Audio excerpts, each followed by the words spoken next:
Muy bien, gracias.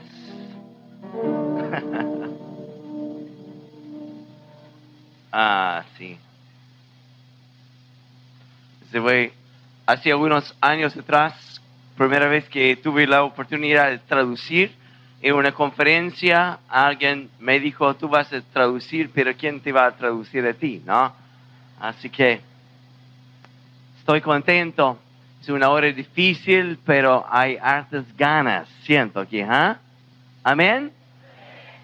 ¿Abrazaste a alguien o no? ¿Sí? Más o menos. Bueno, después vamos a hacer tiempo para esto, ¿ya? Lucas capítulo 1, por favor. Lucas capítulo 1.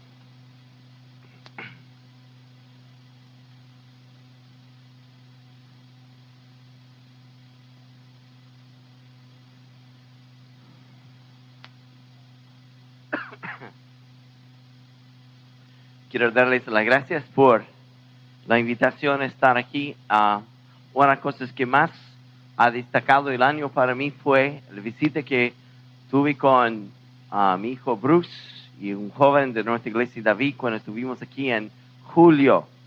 Dios nos bendijo en una forma increíble y es algo que creo que voy a llevar a mi corazón por años y años y años, lo que Dios hizo aquí en esa fecha. Y vengo muy expectante esta mañana, me animó muchísimo, siento más que un mensaje, más que Dios o hombres que están hablando, Dios está cocinando algo tremendo. Y en momentos cuando Dios empieza a cocinar, no es tanto lo que uno tiene que hablar, es más bien como tirarte al suelo y permitir que Dios haga lo que quiere, ¿no? Amén. Así que esta tarde voy a compartir algunos minutos y quiero tomar un tiempo, sí, para ministrar en el tiempo que nos quedan. Así que vamos a empezar desde el versículo 10. Es uno de mis pasajes favoritos. No sé cuántas veces en este año he leído el Evangelio de Lucas cada vez que vuelvo a leerlo. Estoy sacando cada vez más tesoro de esto. Así que dice en versículo 10, y toda la multitud del pueblo estaba fuera, orando a la hora del incienso. Y se le apareció un ángel del Señor puesto en pie a la derecha del altar del incienso. Y se turbó Zacarías al verle y le sobrecogió temor. Pero el ángel le dijo, Zacarías, no temas, porque tu oración ha sido oída. Y tu mujer Elizabeth te dará a luz a un hijo y llamarás su nombre Juan. Y tendrás gozo y alegría, y muchos se regocijarán de su nacimiento, porque será grande no beberá vino ni sidra, será lleno del Espíritu Santo, y aun desde el vientre de su madre, y hará que muchos de los hijos de Israel se conviertan al Señor Dios de ellos, e irá delante de él con el espíritu y el poder de Elías, para hacer volver los corazones de los padres a los hijos, y de los rebeldes a la prudencia de los justos, para preparar al Señor un pueblo bien dispuesto. Padre, hoy quisiera darte las gracias por el privilegio de hoy día estar en este lugar. No solo delante de este pueblo, sino delante de ti. Y Señor, yo te pido que antes que salgamos de esta hora, que tú nos visites poderosamente, que deposita, Dios, por cómo hace tu Espíritu una palabra, Dios, que marca nuestras vidas. Dios, una visión que marca un destino para nosotros. Señor, te pido, Dios, que añadimos ahora más a lo que quiere hacer tu Espíritu Santo en nuestro medio, Dios. Ven, Padre, en el nombre de Jesús. Amén y amén. Amén. El problema a veces con los años es que uno no se acuerda lo que ha dicho en el último lugar. Así que si me pillan repitiendo algunas cosas, diga que es como cazuela. es mejor recalentada la segunda vez, ¿ya? ¿Ok? Así que voy a compartir esto acerca de la generación profética. Pastor Guillermo me pidió a compartir sobre esto cuando estuve aquí la última vez. Y voy a compartir algo que más que nada es algo que está en los poros de mi piel, profundamente en mi alma, y en la medida que vayan pasando los meses y los años, es cada vez más fuerte esta convicción que está en mi corazón. Y esta mañana, al escuchar a Wesley, en un momento cuando él estaba hablando sobre la juventud, no sé si se dieron cuenta, pero mi volumen aumentó un poco cuando hablé sobre esto, porque me dio adrenalina al escuchar esto, porque es algo que toca el botón de mi convicción acerca de lo que Dios ya está haciendo entre la juventud, no solo mundialmente, sino también especialmente aquí en Chile. Y añoro el día, todavía vivo para esto. Amanezco en la mañana, duermo en la noche con esta visión delante de mis ojos, de ver estadios llenos de jóvenes, pero no para deportistas, sino celebrando la presencia de Dios. Anhelo de ver la gloria de Dios descender sobre la iglesia, y esta vez vendrá en una fuerza que ni siquiera hará que 1906 parece casi en nuestra historia lo que Dios está por hacer, y será algo que va a volar toda nuestra imaginación. Y de esto quisiera hablar en estos minutos.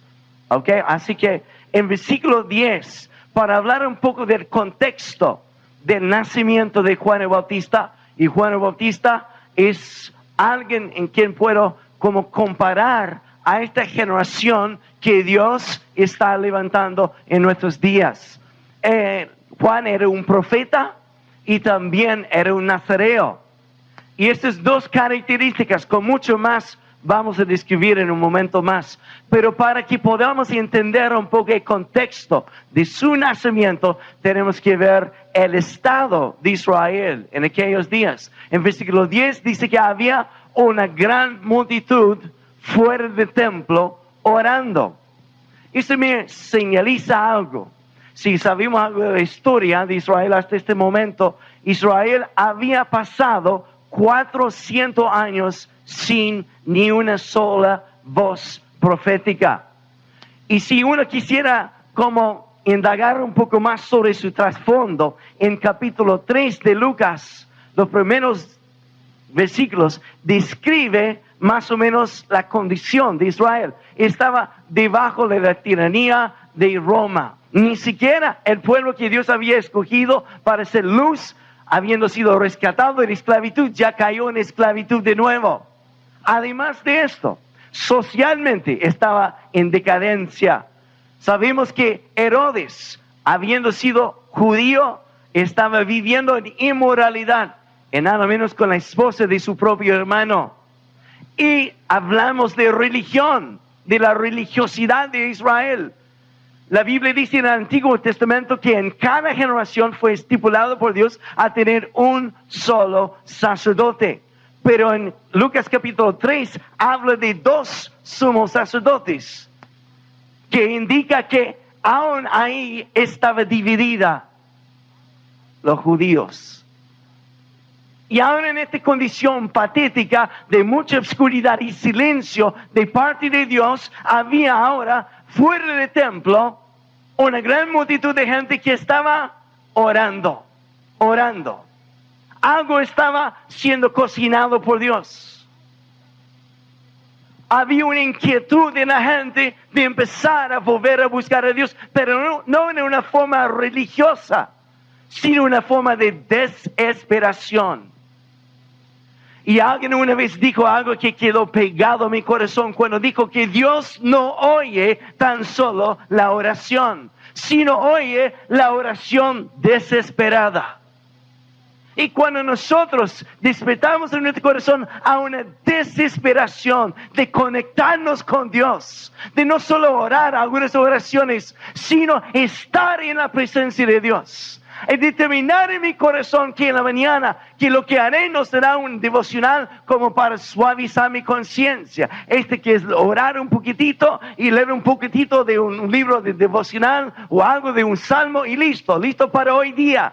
Sino un hambre y una sed para Dios. Una desesperación. Y una cosa es que más me alegra hoy día es que estoy hablando a una generación de extremistas. Una generación X, lo llaman los sociólogos, que se llama, otras palabras, una generación de extremos. En todo lo que hacen es extremo. En mi día, cuando era joven, jamás me podría pillar. Y hasta hoy día saltando de un precipicio en un cordón que se llama bungee. Solo por la emoción de los extremos. Pero hoy en día tenemos una generación que están cansados de pura doctrina nomás. O alguna razón, porque esto, porque aquello, quieren saber si lo que tenemos funciona. Y la buena noticia es que lo que Dios nos ha dado tiene poder para transformar todo.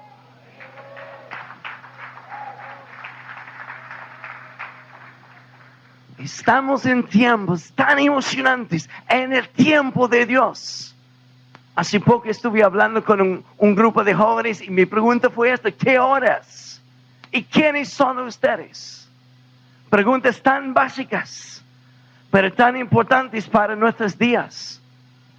Porque en 1 de Crónicas, capítulo 10, o capítulo 12, perdón, en versículo 36 o 35, habla acerca de una palabra profética que fue declarada sobre el tribu de Isaacar.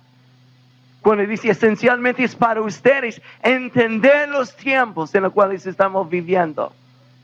Y no hay mayor bendición que podemos tener fuera de estar en la presencia de Dios que el entender los tiempos en los cuales estamos viviendo. ¿Qué hora es? Es hora cuando Dios está levantando una generación que no solo dirá algunas palabras, sino demostrará el reino de Dios. ¿Y quiénes son ustedes? Esto para mí te contesta lo que voy a compartir ahora. Una multitud orando. Si uno tuviera tiempo esta mañana o esta tarde, podríamos estudiar tantos moveres de Dios históricos desde los días de Jesús hasta hoy día. Pero hay un factor común para todos los moveres de Dios y es esta: cada vez que ha habido un mover de Dios, un avivamiento, que no solo ha tocado una iglesita local, sino transformado ciudades y naciones y continentes. Cada vez que Dios ha empezado a mover, Él empieza con un mover de oración. Oración. Y el otro día hablando con su pastor, en realidad, cuando estuvimos juntos en julio, estuvimos compartiendo un poco de esto, pero el saber ahora que ustedes están a punto de empezar una casa de oración es como algo que me hace como saltar. Entonces, ¡yes!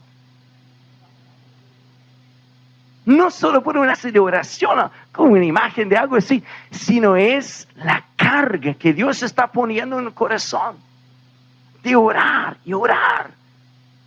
y agarrarnos de Dios. Y ver a Dios moverse. Sé que Wesley probablemente va a compartir mucho de esto, pero una de las profecías que más me encanta en el libro de Hechos, capítulo 16, versículo 15, es cuando dice que Dios, capítulo 15, versículo 10 y 6, por ahí, cuando Dios dice: y volveré a levantar el tabernáculo caído de David. Un tiempo cuando Dios añora, es como uno que echa de menos esto y sueña con esto. Y Dios está soñando y por esto también está poniendo inquietud en el corazón de muchos a través de la tierra a restaurar un lugar donde Él puede ir permanentemente. Un lugar de oración, intercesión y adoración. Y vemos a través de la historia de Lucas 1, que antes que fuera nacido Juan, había un clamor en el pueblo. No hay palabras más dulces que pueden venir de la boca de Dios. De cuando hay varios pasajes en la Biblia cuando Dios dice, porque he oído el clamor de mi pueblo, ahora vengo. El Dios es un Dios, especialmente el libro de Hechos, del Dios del de repente. Cuando menos esperamos, con el momento cuando nadie ni siquiera está pendiente tanto, y de repente Dios, ¡fam! Cuando la gloria de Dios desciende, el poder de Dios y la gloria de Dios son dos cosas totalmente distintas. El poder de Dios se manifiesta a través de la unción, es como la mano de Dios. Cuando el poder de Dios viene sobre un predicador, es como motores de turbo que añade como más fuerza al motor, como de repente ¡fum! Y empieza a predicar con una unción y una fluidez. Hasta él mismo está asombrado y dice, esto no puede ser yo. En momentos cuando los músicos están cantando y adorando a Dios y de repente ¡fum! Viene una unción y empiezan a volar y volar y volar. Pasan a veces horas adorando a Dios y cada uno conoce al otro y dice, oh, yo sé que este no eres tú, ¿no? Y están así profundamente conmovidos por la unción de Dios. Unción viene también para hacer milagros, cosas manifiestas del poder de Dios, pero es otra cosa cuando la gloria de Dios viene. Cuando la gloria de Dios viene, es como, esta palabra gloria significa peso. En su idioma original, peso de Dios. El peso de Dios. Es algo que revela no solo la mano de Dios, sino el rostro de Dios. Y todos, creyentes como no creyentes, son tocados y convencidos de la realidad de Dios. En Escocia, en el siglo pasado, uno de los grandes avivamientos que ocurrió a través de un evangelista que se llama Duncan Campbell. Él escribe la historia de este avivamiento diciendo que fue tanto el peso de Dios sobre la nación, porque había dos mujeres orando. Yo les conté de esto la última vez que estuve aquí. Dos ancianitas, una de 86 años y su hermana chica de 83.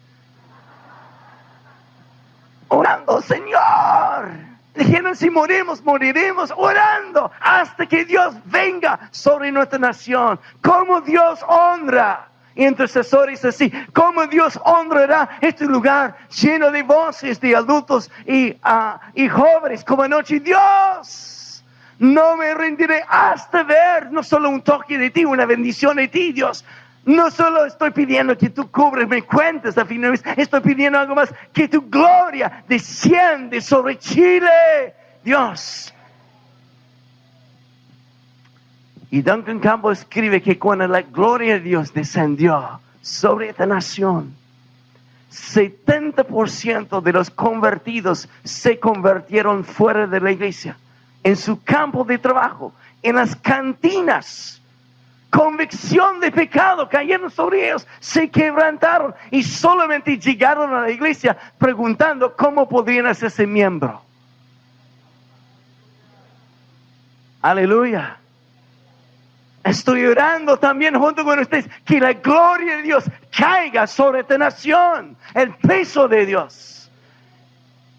Y que lo que siempre hemos proclamado por décadas ya no sea una profecía, sino una realidad, que Chile sea para Cristo.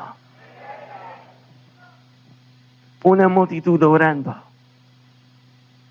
Y a consecuencia de su oración, Dios habla a Zacarías diciendo, he oído tus peticiones, tus oraciones. Y profetiza sobre un hijo que está por nacer, Juan el Bautista. En el caso de ellos fue solamente un hombre. En el caso nuestro, Dios no solo nos va a dar un profeta, sino una generación de profetas.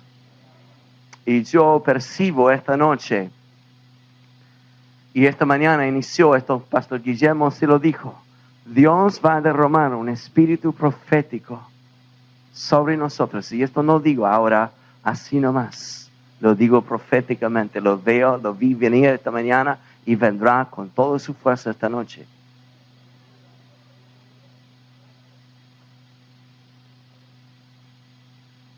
Y empieza esta palabra a hablar acerca de cómo será Juan. Y de estas características quisiera concentrar un poco. ¿Cómo será este hombre? En versículo 15 dice, porque será grande delante de Dios. Un hombre cuya ambición no es ser grande delante de los hombres, sino grande delante de Dios. ¿Aló? ¿Me escucharon? Toda la motivación y afán hoy en día es querer plata, reconocimiento, fama, siempre ha sido así. Pero habrá una generación especial en nuestros días cuyo afán no es el reconocimiento delante de los hombres, sino es ser reconocido por Dios. Aleluya. Me encanta esto. Me encanta esto. Es ser reconocido por Dios. Grande delante de Dios. Ellos llevarán el corazón de los pródigos. De todos aquellos que pueden identificarse como el hijo pródigo. Que habiendo recibido herencia, bendición tras bendición, tras bendición, conferencia tras conferencia, seminario tras seminario, bendición y bendición. Pero como dice en esta misma historia, después de recibir su herencia, pocos días después, se fue lejos del Padre. Y no sé cuántos de ustedes son como es mi vida muchas veces. Que cada vez que Dios me bendice es como, oh Dios, nunca más me voy a alejar de ti. Esta vez sí, Dios, estoy agarrado a ti. No te voy a soltar nunca más. Y en una semana más, estoy lejos de Él. Yo sé que no estoy hablando a nadie más aquí, salvo a mí mismo, ¿no? Pero vino un momento en mi vida, y es algo que Dios está haciendo espiritualmente, cuando los pródigos no solo están cansados, sino están con asco de un estado así, de pedir, recibir y farrear. Pedir, recibir y farrear. Gastarlo todo en el yo. Viene un momento cuando, como el pródigo dice, Padre, me levantaré y esta vez no pediré más bendición, más herencia. La única cosa que yo quiero, Dios, es estar contigo y nada más.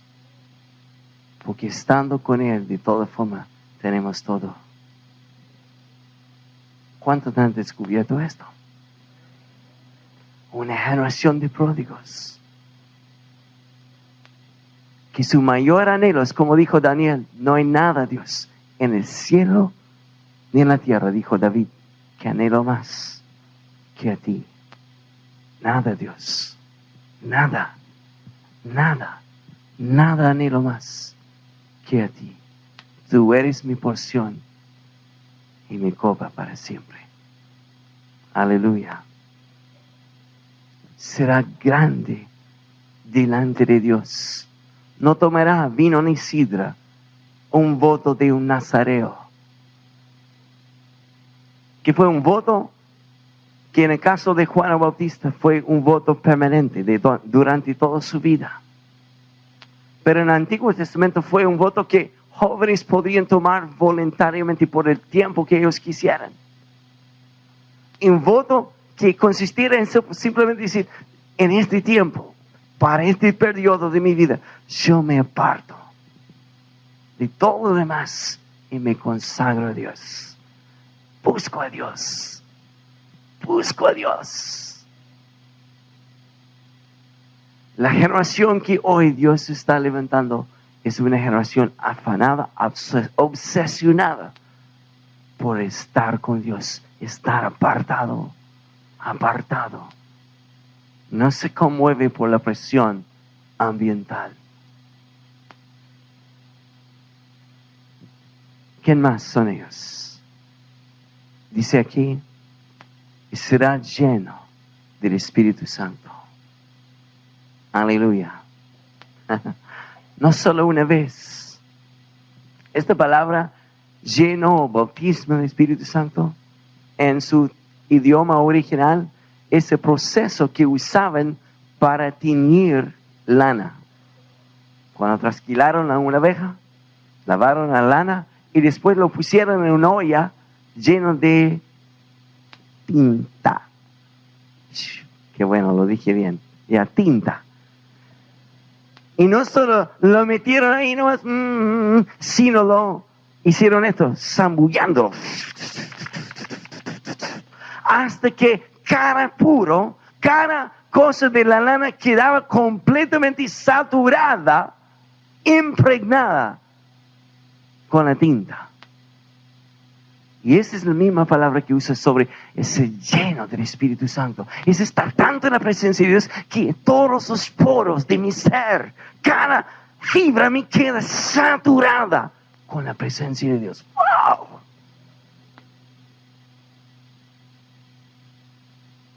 Es una generación llena del Espíritu Santo. No sé cuántos de ustedes saben la historia de D.L. Moody, un tremendo evangelista, muy usado por Dios. En muchas de sus campañas habían 4 viejitas que estaban sentadas en la primera fila. Le pasaron a ver de campaña en campaña. Y ahí estaban orando.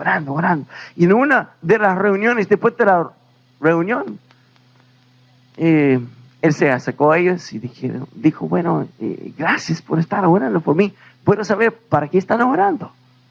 Y ellos dijeron, es para que Dios te siga llenando del Espíritu Santo.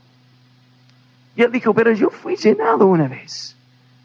Y ellos dijeron, sí, pero es como un vaso que está perforado y tiene muchas filtraciones.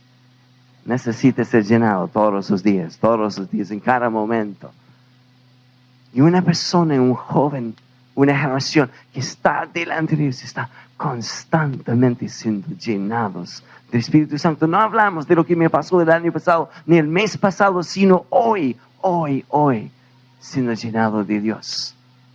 También habla de esta generación, una generación que hará que muchos de los hijos de Israel se conviertan al Señor Dios de ellos. En el contexto de Juan, él predicó a una nación religiosa que ya creía en Dios, que ya sabía la palabra de Dios, que ya era súper amarrado a las tradiciones, sabían cómo entrar, sentar, cantar, hacer sus oraciones y todo eso, pero dice de él hará que muchos de ellos se conviertan al Señor. Y una de las cosas que anhelo tanto en nuestros días es ver una voz profética levantarse, y creo que lo hará en esta generación, que hará que muchos canutos se conviertan a Cristo. De su religiosidad, de estar tan aferrado a las tradiciones y tantas diferencias, y vendrá el Espíritu de Dios y vendrá sobre su corazón y se convertirá. No solo harán decisiones, no solo será tocado por Dios, sino se convertirá ¿a qué? A la imagen de Él y el poder de Él. Hará que muchos se conviertan al Señor. Y no solo esto, sino a los que no conocen a Dios. Una de las primeras cosas que me impactó cuando llegué a Chile es que estuve en la ciudad de Iquique. describir un poco de esto, creo la última vez que estuve aquí, pero mi apariencia fue un espectáculo en sí, ¿no? Yo me acuerdo, hace poco me junté con uno de los hombres que viajaba conmigo desde los Estados Unidos a Chile, y él me hizo recordar de cómo vine vestido a Chile. Yo vine con pantalones cuadrillé, parecía como payaso, ¿no? Pero era la onda de aquellos días en los Estados Unidos, por lo menos. Colores, me acuerdo, verde, rojo y amarillo, algo así, ¿no? Súper llamativo. A lo mejor Pablo se acuerda de esto, él me vio la primera vez. Y zapatos de 2 colores, blanco y negro. Tacos altos y una camisa rosada.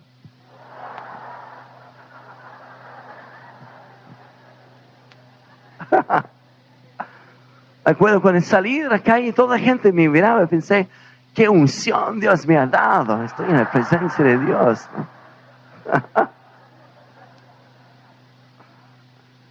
Tan engañado, ¿ya? Pero me acuerdo, estando en el colegio de Iquique, tuve como 23 años de edad, en que yo era el más joven del equipo. Me pidieron compartir en el colegio. El director estaba muy como temeroso a dejarnos compartir allá, así que dijo, bueno, empieza con un curso de 7º y después veremos, nada más. Se me acuerdo la primera vez que compartí, había un misionero norteamericano inmenso, grande, casi tenía que usar micrófono para hablarle, ¿no?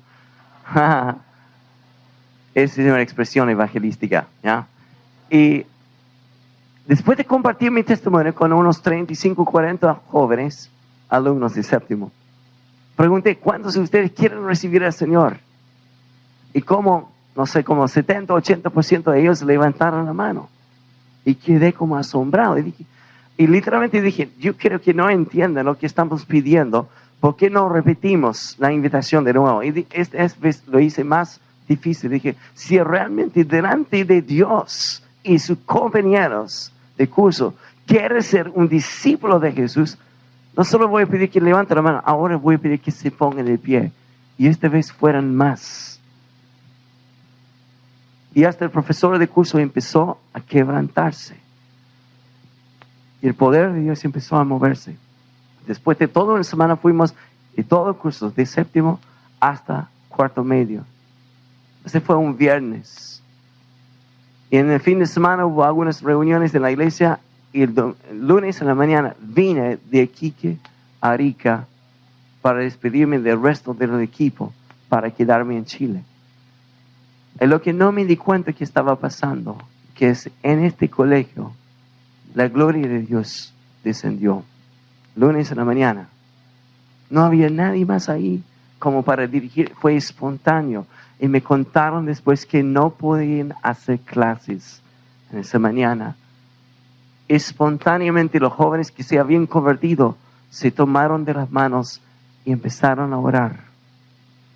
Y los que no habían conocido a Jesús todavía estaban bajo una convicción de pecado y empezaron a quebrantarse y llorar, queriendo recibir lo que sus otros compañeros habían recibido, hermana. Y la presencia de Dios descendió. Y por todo un día no podían hacer clases. La única cosa que querían hacer los alumnos era orar y buscar a Dios en todo el colegio. Estoy hablando de esto, cuando dice, y harán que muchos se conviertan al Señor. Una cosecha que nos espera de forma increíble. Y voy a terminar con 2 o 3 frases más, cuando dice aquí, irá delante de él el espíritu y el poder de Elías. Espíritu de orar, Espíritu de Dios y el poder de Dios. Que no solo había milagros, sino señales en los cielos. Cuando oraba, caía fuego sobre el lugar. Cuando él oraba, golpeaba las aguas y se partieron en 2. Cuando esta generación empieza a orar con desesperación, golpearán la tierra de Erika y partirá los potestades demoníacos de un lado al otro para hacer camino a Dios.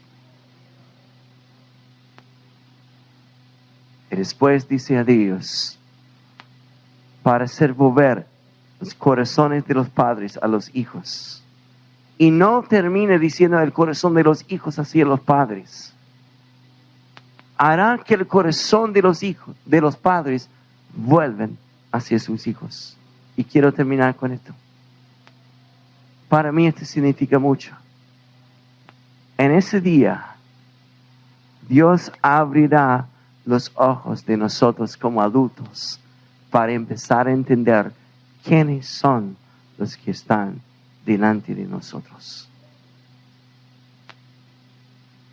Que no son la iglesia del futuro, algún día cuando crezca, algún día cuando madura, sino ver quiénes son delante de nosotros. Esta mañana, cuando muchos adultos estaban en el escenario, una vez más conmovió mi corazón a recordarme de este texto,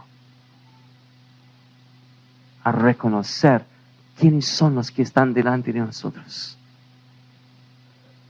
Un adolescente que tiene 15 años, hace poco me escribió. Su padre es un evangelista que viaja mundialmente.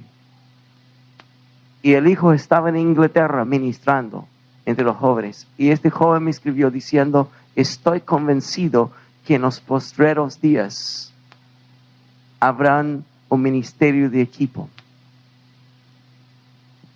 Que Dios hará que el corazón de los jóvenes miren a sus padres como Jesús miró a su padre. Pero también hará que el corazón del padre mire hacia los hijos, diciendo, este es mi hijo en quien tengo complacencia.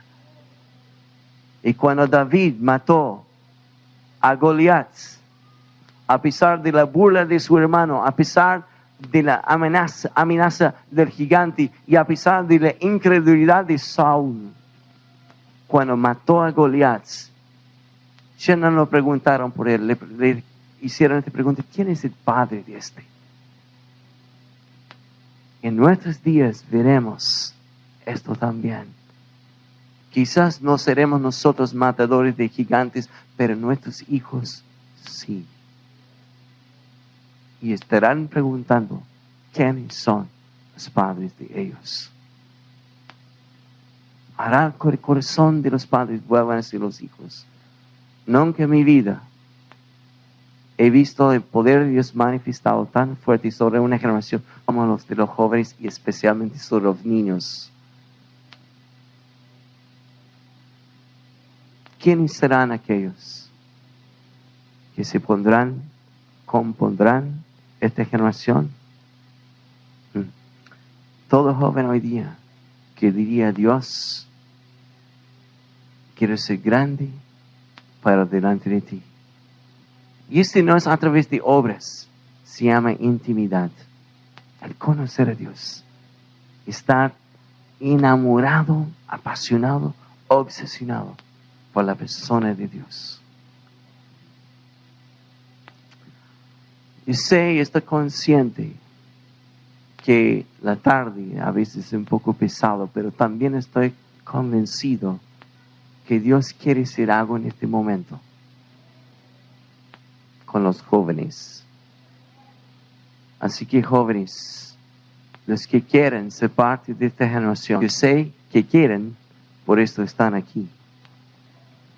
Yo quiero pedir que pasen aquí adelante y quiero que oramos por ustedes una vez más.